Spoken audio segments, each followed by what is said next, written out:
Hello lads, ladies, gents, ladetts, whoever, whatever, welcome back to another video. Today we're checking out an indie game called Dawnfolk by developer Darenn, who used to work for Ubisoft, leaving them to make his ideal game. Before continuing, I do want to let you know I did receive a key for this game for free after reaching out, though initially I was just asking if it's okay to cover the demo and ask a few questions to put his perspective in this video. Dawnfolk is best described as a city builder puzzle game that sees you trying to bring light back to the world. It's a game that's mechanically simple, but it doesn't mean it's going to be a breeze to beat. There is a fair bit to unpack with Dawnfolk, so I'm going to start out with the first thing you see when you boot up the game, and that's actually the game's menu. It seems silly, but this menu sets up what you should expect from the game in a sense. You'll notice it sets up a tile-based system as it is in the main game, while also having a very charming pixel art style. And I know what you're thinking, wowee, another indie game using pixel art, what are the odds? And I understand a lot of indie games use it, but when it's done well like it is here in Dawnfolk, I will always love it. It also shows off some of the animations that are super smooth. As you explore the game's menu, you'll notice there are tons of things for you to unlock, and also an absolutely mind-blowing amount of content within this game. You have a story mode with 3 different difficulty options, although I will say impossible is legitimately nearly impossible. I'm just that bad at the game. Puzzle mode with smaller maps with set goals for you to complete. A curious expeditions mode that sees you trying to complete a normal sized map with different random modifiers. A sandbox mode that is a more relaxed gameplay mode, and also the endless mode, which is like sandbox but way harder and you constantly get attacked. And even though it's hard as hell, endless mode is probably my favorite so far. Jumping into the actual gameplay, however, you'll be met with a fairly small grid. Most squares will be well lit, however there will be a few that are a bit darker. If the square is well lit, it means you can build on it or at least interact with it. However, those darker squares will require you to spend a resource called light in order to, as you guessed, light them up. Once this has been done, you now own that square forever, but I say that with a bit of an asterisk, but more on that later in the video. There are several types of square that you'll come across, from plains, desert, sea, forest, mountains, and even ones that already have buildings on them. Now, depending on what type of square you land on, it can determine what you can build. So, using a plain square as an example, it might allow us to build tents or a crop field to begin with. So, say you build the tents first. Well, it will increase your population growth by 1 each day for every square that has a tent on it. This means that every in-game day that passes, you gain X amount of new people for the amount of tents you have. However, this will come at the cost of food, so you'll need to build a crop field to balance it out. But you need to make sure you do it in a way that allows you to get both of those numbers as high as possible, because you're going to need quite a fair bit of pretty much every one of the 4 main resources. I mentioned before that there is a resource called light, and we can use that to purchase those new squares as I said. However, it's also needed for the game's combat system, but more on that later. There is also one more resource to manage, and that is our building resource or production resource, whatever you want to call it. Meaning we can't just go crazy buying and building everything we want. We need to make sure we keep some forests around so we can get that production resource as we see fit, while also making sure we increase our space for population, food, and light production. It becomes a really fun balancing act, especially in the early days where you might only have +2 light, +4 people, +1 food, and maybe 2 production if you're lucky. It means early on you have to be smart about how to maximize your growth, but also in the right areas given for the map. There are buildings and upgrades that you'll be able to get later on that help buff your different resources production, meaning it's important to decide where you place buildings. For example, the tavern. It will help boost neighboring tents' people production by 1,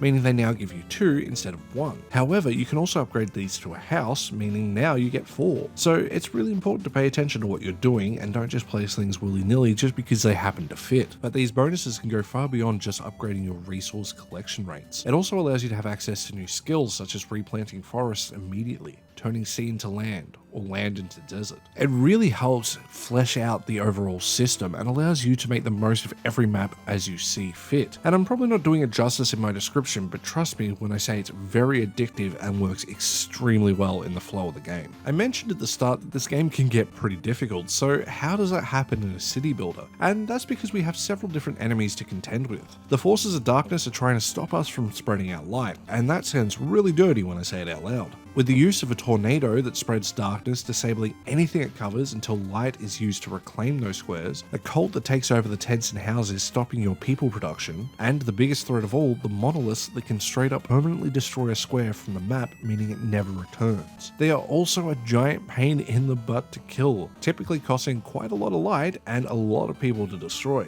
They aren't all that can go wrong, but I don't really want to spoil a lot of the special events that can happen. But do know there are some special squares that can be either friend or or throw depending on what you do. Beyond all the strategy and core gameplay loop, there are many games for you to play. There's nothing here that's overly complicated, but they're a fun little change from the regular loop. From hunting, cutting trees, and even fighting foes, these mini games provide a fun little distraction. If you manage to get a perfect score while doing them, you'll also get a little bonus. Typically, you'll either get more of a resource that you would have gained from that minigame, or potentially not use as much if it was something you had to spend, giving you a reason to actually do them if you want. However, say you don't really want to do them after a while, well, you can upgrade a tent to a workhouse and it automatically does it for you, so now you don't need to worry. I would find myself on the longer maps getting this upgrade, but only once I had a really stable economy, and even though I did this, I would say they never do overstay their welcome. Now, given the mix of strategy and city builder being a little bit out there to say the least, I had to ask Darenn what inspired this decision, to which he replied, strategy games are probably my favourite genre, and I've always dreamed of creating one with more depth than just a weekend project. I chose a tile-based system because I wanted to keep things simpler, super important when you're a solo dev trying to finish a game in a reasonable time. Plus, I was definitely inspired by all those retro games I used to play. Also, I mentioned this game has a lot of content already, but I did ask if there were any plans for extras post-release, and Darenn let me know absolutely, since he's planning on one free update adding in a creative mode and modding capabilities, which sounds awesome. He explained since he got his start in game dev through a modding game editor for Warcraft 3, he wanted to have that as an option for players, because he wants them to have as much freedom to be as creative as they feel. Also, he's planning on a release for the Switch, which I think is the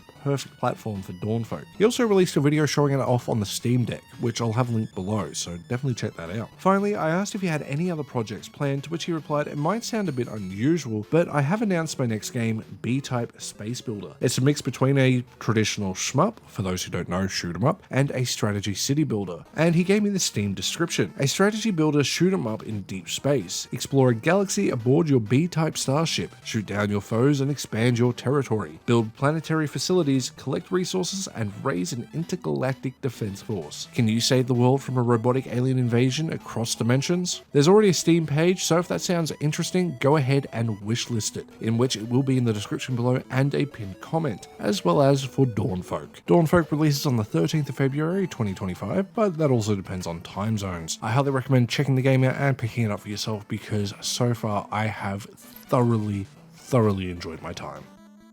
So with that, lads, ladies, gents, ladetts, whoever, whatever, it brings us to the end of another video. I hope you enjoyed this look at Dawnfolk, and a big thank you to Darenn for supplying the key to me. I've been very fortunate to be able to get a few games for free so far, and again, I cannot thank the indie devs that have supplied these enough. It just means the world to me that they're trusting me to share their vision with the world. For the eagle-eyed of you, you may have noticed that some of the icons had changed between certain clips, and that's because there was an update in between me filming footage for this video. From what I can tell, it's only cosmetic changes and maybe some balance changes, but nothing that really impacts what I've said throughout. If you enjoyed the video, please consider hitting that like button. If you want to go that extra step, you can hit the subscribe button. If you want to go that extra mile, you can support me on Ko-fi, Patreon, or YouTube memberships like these lovely people here. And with that, I'll see you guys in the next one. Stay safe out there. Bye.